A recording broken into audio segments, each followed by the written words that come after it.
castelo forte é o nosso Deus. Irmãos, nós vamos então abrir a palavra de Deus no Evangelho conforme nos escreveu Mateus, no capítulo 5. Nós vamos então abordar agora a sequência da primeira bem-aventurança que nós apresentamos no sermão anterior. E isso está registrado em Mateus capítulo 5, versículo 3. Assim como fizemos na mensagem anterior, faremos também agora, lendo o texto juntos, este versículo da palavra do Senhor, Mateus 5, verso 3. Leiamos, meus irmãos. Bem-aventurados os humildes de espírito, porque deles é o reino dos céus. Mais uma vez. Bem-aventurados os humildes de espírito, porque deles é o reino dos céus. Amém. Vamos orar mais uma vez. Querido Deus, nós estamos diante do Senhor e agora diante da Tua palavra que será exposta. Assim como o Senhor já nos tem abençoado, nós te pedimos que o Senhor permaneça, ó Deus, nos abençoando, abrindo os nossos entendimentos para que o Espírito de Cristo possa, ó Deus, iluminar as nossas mentes e o nosso coração, de maneira que nós entendamos a Tua palavra e disponhamos os nossos corações para vivermos de acordo com ela. Ó Deus, tire de nós qualquer tipo de ruído, qualquer tipo de obstáculo que porventura o nosso próprio pecado ou as circunstâncias ao nosso redor possam talvez nos atrapalhar e que o Senhor, por Tua graça, nos alimente nesta noite. É o que nós te pedimos em nome de Jesus. Amém. Meus amados irmãos, nós estamos então abordando as chamadas bem-aventuranças. Para aqueles que estão nos visitando nesta noite, cabe uma breve introdução explicando que nós temos anunciado a palavra de Deus aqui neste púlpito com sermões em série, ou seja, nós escolhemos um tema, escolhemos determinado capítulo da Bíblia e então expomos este tema ou este capítulo de maneira sequenciada. E nós estamos agora iniciando as exposições do capítulo 5 de Mateus, no trecho inicial do versículo 1 até o versículo 12, que é comumente conhecido como as bem-aventuranças. Então você que está nos visitando e que deseja continuar acompanhando esta sequência de estudos, é sempre bem-vindo aos nossos cultos, para que você possa, de fato, aprender um pouco mais da palavra do Senhor conosco, nestes trechos da palavra em que Jesus expõe, então, as chamadas bem-aventuranças. E eu disse aos irmãos que Jesus Cristo, então, ele inicia o seu ministério público com este grande sermão proferido diante de uma multidão, como nós vemos no versículo 1, Jesus vendo as multidões, Jesus então sobe ao monte e passa a ensiná-los, porque este era o ministério de Jesus, o ensino. Muito embora Jesus tenha curado pessoas, muito embora Jesus tenha comido na casa de pessoas, o que representa o aspecto da visitação pastoral, muito embora Jesus tenha tido amigos mais próximos, o que também é algo muito importante na nossa vida, o ministério de Jesus era focado de fato no ensino. E uma prova disso é que no Evangelho de Mateus nós temos 5 grandes sermões proferidos por Jesus Cristo em público, para que ele de fato ensinasse aos seus discípulos o que significa o reino do Senhor. Quem é o reino? Quem é o rei deste reino? Quem são os súditos deste reino? Como estes súditos devem viver e o que eles receberão ao final se perseverarem até o fim. Esta é exatamente a sequência daquilo que nós encontramos nos 5 sermões de Jesus Cristo, narrados aqui pelo evangelista Mateus. E Jesus começa então com as bem-aventuranças, porque ele tem o objetivo de mostrar que aqueles que são chamados para este reino, que é um reino especial, um reino diferente, um reino distinto de todos os reinos deste mundo, um reino que excede todos os outros reinos, como que estes súditos devem então se considerar? Quem são eles? O que eles devem fazer e como eles devem viver para de fato reconhecerem que pertencem agora a um reinado superior. Eles devem satisfação a um outro rei, não mais o rei terreno somente, mas a um rei que excede em glória àquilo que é terreno. E Jesus então expõe as bem-aventuranças para mostrar que estes súditos, eles são preenchidos, eles recebem de maneira gloriosa, de uma maneira graciosa, tudo aquilo que é necessário para viver de acordo com este reino.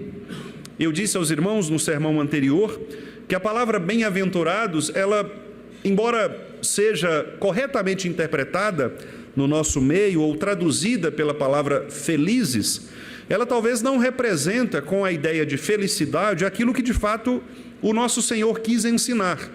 Porque através da palavra bem-aventurados, Jesus quis dizer algo que significa muito mais do que feliz, conforme nós entendemos o termo felicidade no nosso contexto. O que Jesus ensinou é que o bem-aventurado é aquela pessoa que recebe tudo o que lhe é necessário para uma vida piedosa. Exatamente seguindo aquelas palavras do apóstolo Pedro, quando ele disse que Deus, ele nos deu tudo o que é necessário para uma vida piedosa diante do Pai. Portanto, o bem-aventurado é aquele que recebe um pacote de benefícios, é aquele que é presenteado com uma série de recursos, com uma série de virtudes, capazes de se tornarem ainda mais virtuosos, graciosos e, conforme a palavra de Paulo aos Gálatas, tornarem-se preenchidos pelo fruto do Espírito do Senhor e manifestarem diante das pessoas o amor, a alegria, a benignidade e assim por diante. Então são bem-aventurados todos aqueles que são chamados por Deus em Cristo Jesus para fazerem parte deste reino. São preenchidos por todas as graças aqueles que são genuinamente cristãos, aqueles que seguem a Jesus. Os cristãos, portanto, meus irmãos verdadeiros, aqueles que reconhecem o senhorio de Jesus Cristo, eles podem informar ao mundo, inclusive anunciar ao mundo, que eles não são pessoas comuns, eles são pessoas bem-aventuradas, porque são pessoas preenchidas com tudo aquilo que é necessário para que a sua vida seja uma vida manifestadamente gloriosa neste mundo. Mas quando nós olhamos as circunstâncias, como eu disse no sermão anterior, talvez nós fiquemos confusos com relação a isso, porque talvez nós pensemos que o fato de sermos bem-aventurados é necessariamente uma ausência de problemas, de sofrimentos. Mas isso não é verdade. Tanto não é verdade que basta lermos apenas um capítulo da Bíblia para chegarmos a uma conclusão diferente, que é o capítulo 11 da carta aos Hebreus. Se você ler o capítulo 11 da carta aos Hebreus, você vai perceber que ali o texto diz que aqueles homens e aquelas mulheres que eram genuinamente crentes, porque eles tinham fé no Senhor, eles passaram por todo tipo de prova. Diz o texto que alguns deles foram cerrados ao meio, outros foram lançados às feras, outros foram mortos nas arenas diante das pessoas. Muitos saíram das suas casas sem saber para onde iam, mas iam pela fé. Outros foram chamados por Deus para apresentarem os seus próprios filhos, como foi o caso de Abraão, confiando na promessa de Deus. Outros foram libertadores do povo, como o caso de Moisés, mesmo sem saber o que aquilo resultaria.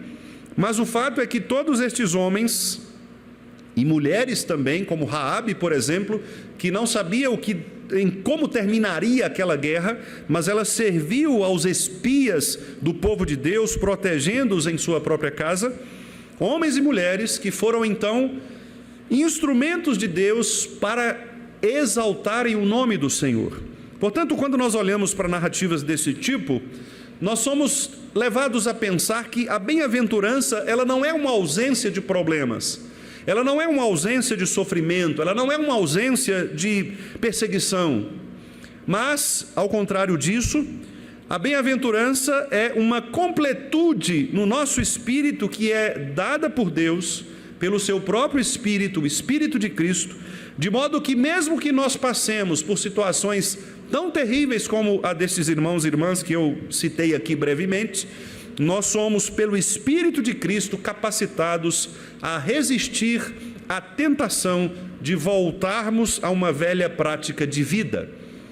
Por isso, inclusive, a carta aos Hebreus foi escrita, para dizer que aquelas pessoas que antes eram simpatizantes do Evangelho de Cristo, mas que agora estavam voltando ao judaísmo porque não suportavam a perseguição, o escritor aos Hebreus diz para estas pessoas que é impossível renová-las ao arrependimento, porque tudo o que elas tiveram de benefício estava escancaradamente à frente delas, mas elas optaram por renunciar àquilo que de fato era o mais precioso no reino de Deus, que é exatamente sofrer pelo nome de Cristo.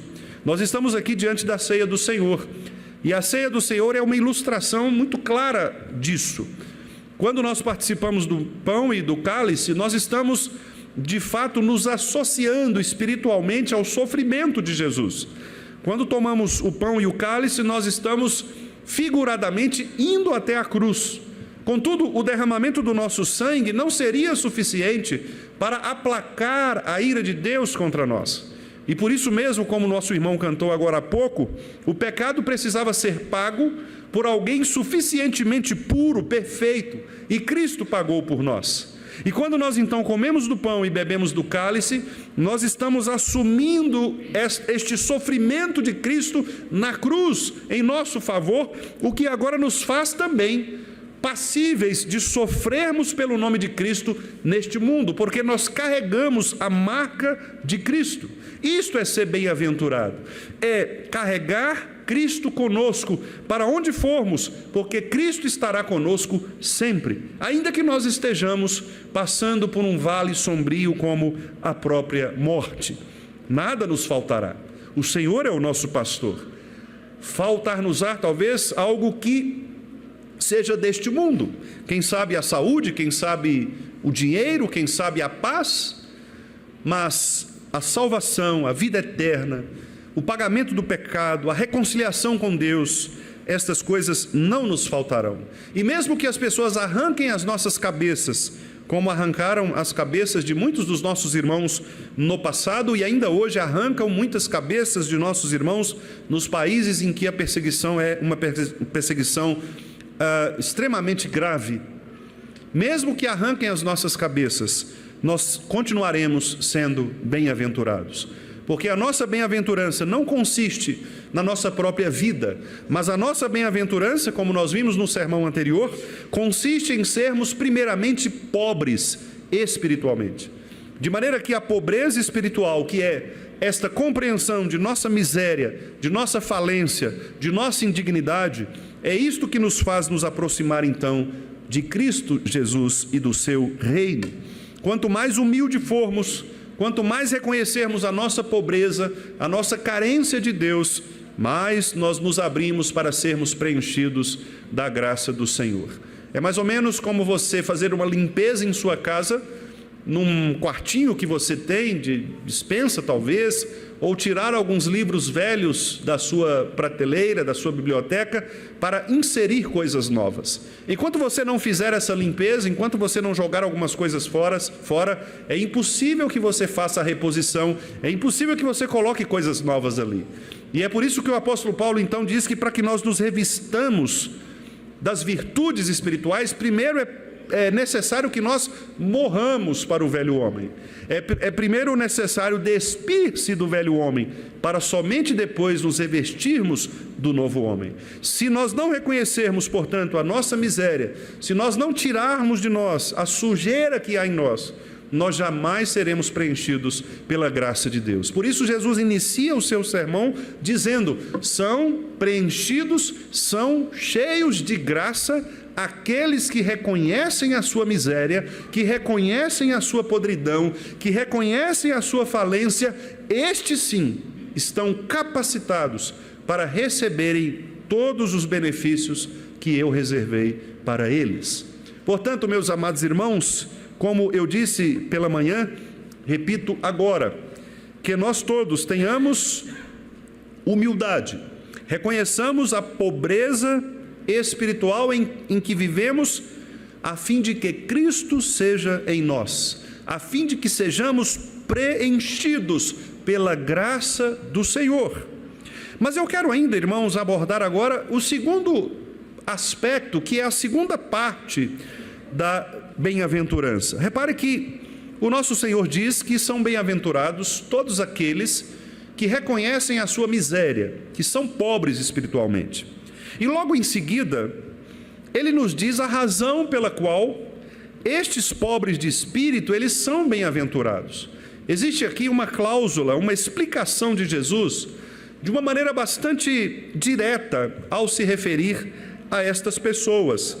O que acontece com estes que reconhecem a pobreza espiritual, que se reconhecem como miseráveis, como doentes e que clamam pela cura de Jesus Cristo? Por que é que nós devemos então desejar Cristo mais do que todas as coisas? Por que é que nós devemos buscar em Cristo a suficiência de nossa vida? E por que são então bem-aventurados estes que se esvaziam de si mesmos para serem preenchidos por Jesus? O nosso Senhor diz: porque deles é o reino dos céus. Porque deles é o reino dos céus. E o que significa isto? O que significa agora pertencer ou adquirir, receber o reino dos céus? Repare que Jesus diz: deles é o reino. O primeiro aspecto aqui é muito interessante, porque não há nenhuma possibilidade de nós conquistarmos o reino por nós mesmos. Mas Jesus, logo de início, ele diz que o reino nos pertencerá. Por que Jesus diz isso? Exatamente pelo fato de que a única condição para que alguém receba de graça o ingresso para adentrar no reino é o reconhecimento da sua miséria e o reconhecimento da suficiência de Cristo Jesus. Todo o Evangelho nos mostrará isso. Em todos os momentos, em todas as parábolas, nas curas realizadas por Jesus, os irmãos verão que este é o grande tema do Evangelho. O grande tema do Evangelho, em todas as outras partes dele, é dizer: se você não jogar fora a confiança em si mesmo e depositar a confiança totalmente no sacrifício de Cristo, você não entrará no céu. Esta é a mensagem do Evangelho, em todos os lugares. É inclusive um manual de leitura dos Evangelhos. Se os irmãos querem o grande tema do Evangelho de Mateus, é este o grande tema. Se você ler qualquer das parábolas, você vai encontrar exatamente esta mensagem: não confie em si mesmo. Não considere os seus recursos como mérito para acessar o reino.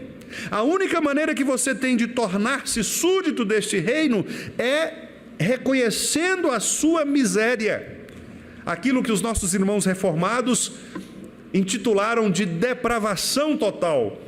É a partir do momento que nós reconhecemos a nossa total depravação, que nós reconhecemos a nossa total miséria, é que nós estamos, mais uma vez eu repito, prontos para sermos preenchidos pelas graças do Evangelho. Enquanto nós acharmos que há méritos em nós, enquanto nós pensarmos que aquilo que nós fazemos contará como entrada no céu, como um peso na balança para acessarmos o céu, nós estamos distantes do céu. Quanto mais eu achar que a minha vida espiritual, ela é uma vida que merece o céu, eu estou mais distante do reino do Senhor.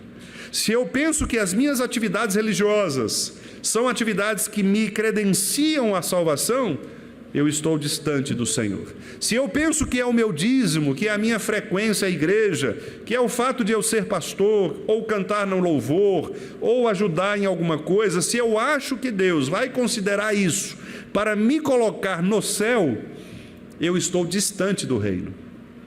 Porque para entrar no céu, estas coisas não são consideradas meritórias. O mérito que nos faz entrar no céu é o sangue de Cristo. A Páscoa do Antigo Testamento mostrou isso de maneira clara e artística. Quando Deus disse que os judeus deveriam então passar o sangue do Cordeiro nas portas, o que Jesus estava dizendo é: não importa o seu recurso, você pode ter espada, você pode ter qualquer outro tipo de arma, você pode ter um santo aí, um altar para um santo, você pode rezar isto ou aquilo, você pode abrir a Torá e ler a Torá. Estas coisas não vão impedir que o anjo da morte entre na sua casa. O que vai impedir que o anjo da morte entre na sua casa e leve o seu primogênito é o sangue do Cordeiro. Assim é também hoje. O que nos impede de ir para o inferno é o sangue do Cordeiro. O que nos impede do anjo da morte entrar na nossa vida é o sangue do Cordeiro. Portanto, meus amados irmãos, esta será a nota principal desta bela música tocada no Evangelho. Você não deve confiar em si mesmo. Se você quer receber o reino, ele é dado a você de presente por meio de Cristo Jesus. Mas que reino é este? Eu quero me fazer valer aqui, mais uma vez, como foi no sermão anterior, do grande pastor puritano Thomas Watson. E ele coloca aqui algumas distinções dos reinos deste mundo para o reino celestial. A primeira distinção que o Watson coloca é que este reino dos céus, ele excede todos os outros reinos deste mundo, porque Deus é o seu próprio construtor, Deus é o seu arquiteto, Deus é aquele que estabeleceu este reino na terra. Portanto, nós não estamos falando de reinos humanos, nós não estamos falando de reinos feitos por mãos humanas. Aliás, este é o discurso de Paulo, tanto lá em Atos, quando ele fala para os filósofos atenienses, ele diz: olha, o Deus que nós servimos não é um Deus que pode ser contido por construções humanas, santuários humanos. Mas também escrevendo aos Coríntios, Paulo diz que o céu não é feito por mãos humanas, lá na sua segunda carta, no capítulo 5. Isso significa dizer que nenhum homem, nenhum anjo, ninguém é capaz de construir um reino tão perfeito como este que é o reino dos céus. Nós não estamos falando de construções físicas. Aliás, este foi um grande problema para aqueles judeus da época de Jesus, porque eles pensavam que Jesus viria para estabelecer um reino físico, para estabelecer um reinado político. Eles achavam que Jesus ia depor o imperador romano e estabelecer o povo judeu como o povo que governaria naquela época. Jesus se assentaria no trono, literalmente falando, depondo ali por meio de guerras, por meio de sublevações, o imperador romano. E Jesus claramente disse a eles em todos os momentos: o meu reino não é deste mundo, eu não vim para isso. E é exatamente esta é uma das razões, inclusive, pelas quais os judeus eles negavam Jesus Cristo como sendo o Messias, porque a compreensão que alguns deles tinham é de que este Messias viria para ser o grande imperador, o grande político, aquele que resgataria ou que colocaria Israel na vitrine das nações, transformaria Israel na nação politicamente mais importante do mundo. Mas Jesus mostrou que este não era o reino, a constituição do reino é outra, porque o objetivo do reino é outro objetivo. Então, este é o primeiro aspecto: Deus é o Senhor deste reino, foi Ele quem estabeleceu o seu reino, e por isso Ele é muito mais excelente do que todos os reinos deste mundo. E é daí nós temos então a segunda razão que o pastor Watson também menciona, que é o fato de que o reino dos céus excede os outros reinos deste mundo quanto às suas riquezas. Meus irmãos, por mais que nós tenhamos países, reinos humanos riquíssimos, os Estados Unidos da América, a China e outros países ricos, politicamente importantes, o reino de Jesus Cristo supera em suas riquezas a todos estes reinos, por uma razão simples. É que estas coisas, ou seja, essas riquezas que estes reinos têm, são passageiras. São coisas que, como o próprio Jesus disse, traça e ferrugem corrói. Nós tivemos a experiência, em algumas épocas da nossa história recente, de quebras econômicas absurdas, como foi, por exemplo, em 1929, a chamada grande queda da Bolsa Americana, crash americano, e ali houve uma falência absurda. Na época da Alemanha também, da Segunda Guerra Mundial, 42 para frente, até 47, pessoas passando fome. Nós temos hoje, inclusive, algumas crises econômicas.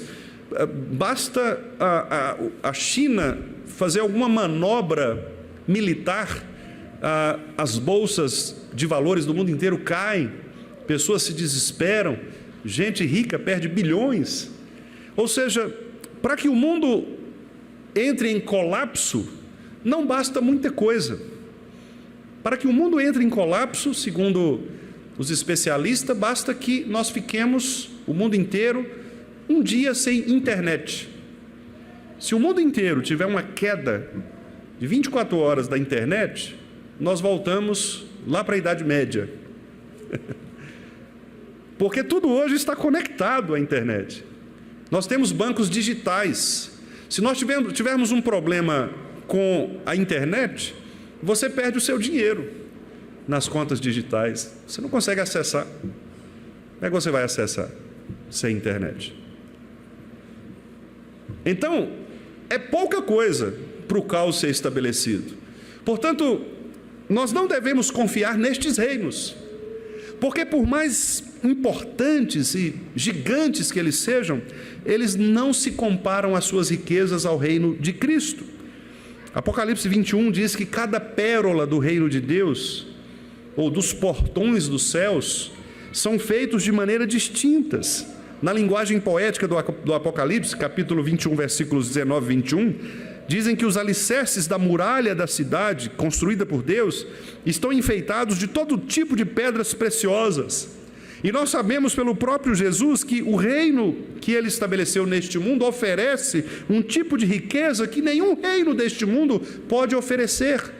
Porque por mais que uma pessoa se torne milionária nesse mundo, do ponto de vista econômico, financeiro, ela poderá ir para o inferno dentro de pouco tempo. Por mais que ela viva muitos anos, ela poderá ser condenada. E o que são 80 ou até mesmo 100 anos para aqueles que vivem muito diante de uma eternidade? Portanto, a riqueza do reino dos céus é muito diferente da riqueza deste mundo. Também, em terceiro lugar, quanto à sua perfeição, Watson diz o seguinte: outros reinos são deficientes. Eles não possuem todas as provisões em si mesmos e nem têm todas as coisas necessárias para o seu próprio crescimento. Isso é verdade, não é?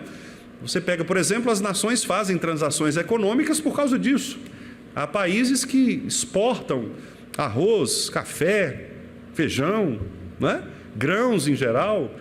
Algumas regiões do mundo fabricam determinados alimentos e exportam para outros lugares, ou importam, os países precisam importar certas situações porque não tem a produção no seu próprio país. Veja, por exemplo, a questão do petróleo, que é a matéria-prima, né, para os nossos combustíveis. Os irmãos tiveram uma experiência, alguns aqui certamente vão se lembrar disso, daquela época em que houve aquela greve dos caminhoneiros, né, e que os postos ficaram sem combustível, o preço do petróleo foi lá para cima, aquela confusão toda, por uma simples manobra política. Então, os reinos são imperfeitos, porque eles precisam dos outros reinados para se completarem. Inclusive, a própria Roma, o Império Romano da época de Jesus, precisava dos impostos pagos pelos judeus, para que a riqueza deles fosse uma riqueza maior do que a dos judeus. Por isso eles cobravam impostos. Nós temos inclusive o próprio Mateus, que era um cobrador de impostos, não é? Ou seja, eram pessoas que estavam envolvidas nestas trocas, inclusive entre culturas diferentes. Mas o reino de Cristo não é assim.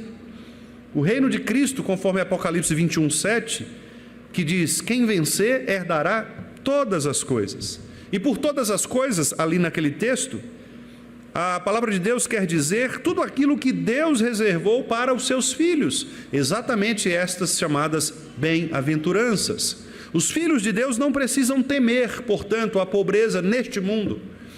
Os filhos de Deus devem se tornar pobres neste mundo, não pobres no sentido econômico, financeiro, mas pobres de espírito, para que eles possam herdar toda a riqueza do reino dos céus, que não é uma riqueza monetária, mas é aquela riqueza que vai nos trazer a completude da nossa vida em todo o tempo. E, finalmente, a segurança. Nós vivemos tempos de tanta insegurança, não é verdade? Nós vivemos tempos em que as pessoas estão trancadas dentro das suas casas porque elas não podem sair com medo, inclusive de usar os seus próprios bens. Se você compra uma moto, por exemplo, nova, você precisa fazer um seguro, você precisa ter ali um cadeado, alguma tranca, algo assim, porque talvez você compre. Quantos casos nós já acompanhamos de pessoas que compram, saem da loja, estacionam e daqui a pouco vai buscar a moto e já foi roubada, né? Acredito que os irmãos aqui devem ter experiência disso, né? Receber chamados aí dessas situações, porque é uma insegurança.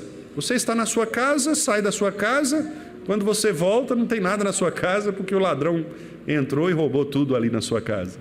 Nós vivemos em segurança porque nós não sabemos se haverá guerra, se não haverá guerra.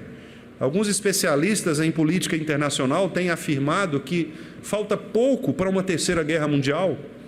Alguns dizem que uma pequena manobra dos países do leste europeu e também da Ásia pode ocasionar uma terceira guerra. Nós não sabemos. Tudo isso é uma insegurança. Por isso, o reino de Deus, ele não é um reino inseguro.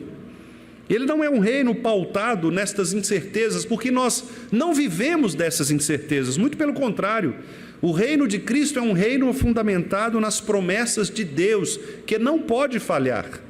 As promessas de Deus que não falham são aquelas promessas sobre as quais nós estabelecemos a nossa fé. A nossa fé, meus amados irmãos, não é um salto no escuro.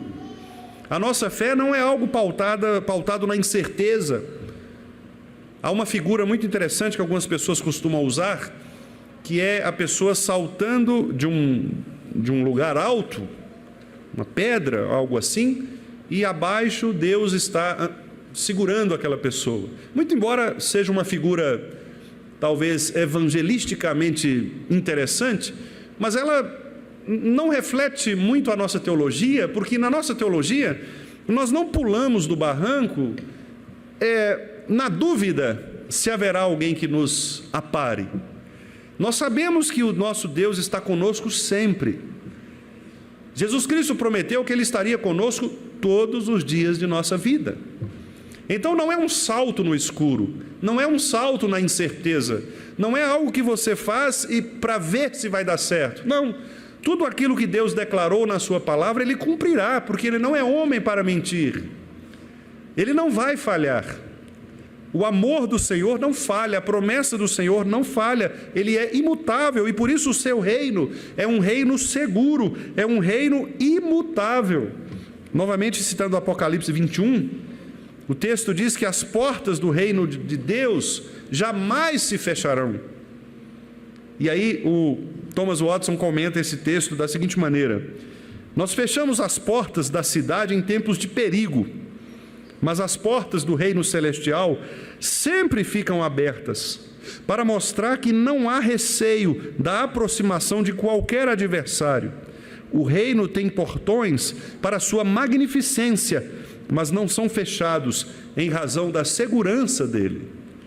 O reino dos céus não teme, porque nós sabemos que o reino dos céus ele é constituído debaixo do poder, da soberania e da grandeza do nosso Deus. Portanto, meus irmãos, reparem que quando Jesus então inicia a sua pregação, dizendo que nós devemos reconhecer a nossa pobreza, e com este reconhecimento nós receberemos um presente valiosíssimo, que é um presente incomparável a qualquer outro presente neste mundo. porque o que Ele quer nos oferecer é um reino cujo construtor é o próprio Deus. Portanto, não haverá erros neste reino. O reino que Ele quer nos oferecer é um reino que suplanta, que excede em muito as riquezas do reino deste mundo. O reino que Ele quer nos oferecer é um reino cuja perfeição é absolutamente inquestionável. Não há carências neste reino. E, finalmente, o reino que Ele quer nos oferecer é um reino cuja segurança é também inquestionável. Nós estamos seguros no poder de Deus. Ao, portanto, reconhecermos nossa pequenez, reconhecermos nossa miséria, nosso pecado, nossa total incapacidade, nós abrimos a nossa vida para sermos preenchidos por todas estas graças e recebermos de graça o maior de todos os reinos. Nós não estamos, portanto, preocupados com este mundo. E é por isso que mais à frente, logo daqui a pouco, no capítulo 6, o nosso Senhor vai dizer: não precisa você ficar ansioso. Busque o reino em primeiro lugar. E quando você buscar o reino em primeiro lugar, estas coisas que são coisas comuns do dia a dia, como comer e vestir, elas serão suficientes para você. Jesus não está ali prometendo que Ele vai nos dar roupa cara, que Ele vai nos dar comida diferente. O que Jesus está dizendo é que estas coisas, comer e beber, são passageiras. Estas coisas Deus vai nos dar porque são coisas tão pequenas. Diante do que é o reino, ninguém pode conquistar o reino por si mesmo. Então, por que nós vamos preocupar com coisas que são coisas passageiras? E se nós ficarmos sem comer e morrermos de fome? Nós iremos para o céu. Qual o problema então? Por que nós tememos tanto ficar sem estas coisas? Porque no final das contas, nós fazemos aquilo que Paulo nos aconselha não fazer. Nós pensamos mais nas coisas deste mundo do que nas coisas celestiais. E é por isso que Paulo, escrevendo aos Colossenses, disse: pensem nas coisas do alto, onde Cristo vive, e não nas que são aqui da terra, porque estas daqui passam, aquelas são eternas. Querido irmão, querida irmã, que o Senhor nos dê a graça para pensarmos mais nas coisas que são celestiais. Pense no céu. Céu, lindo céu. Céu, lindo céu. A mansão celestial que foi preparada para nós. São nessas coisas que devemos pensar, e são estas coisas que enchem nosso coração. Quanto mais nós nos esvaziarmos de nós mesmos, nos esvaziarmos dos nossos recursos neste mundo, quanto mais nós nos abrirmos, o Senhor nos preencherá, a nossa mente se transformará e nós olharemos com mais amor para aquele que é o autor e consumador da nossa fé, Jesus Cristo, Senhor. Dele é o reino. Que Ele nos abençoe, que Ele motive o nosso coração para crer mais e mais neste reino que é maior do que todas as coisas. Vamos falar de novo o versículo? Bem-aventurados os humildes de espírito, porque deles é o reino dos céus. Que o Senhor nos abençoe e que o Senhor nos guarde.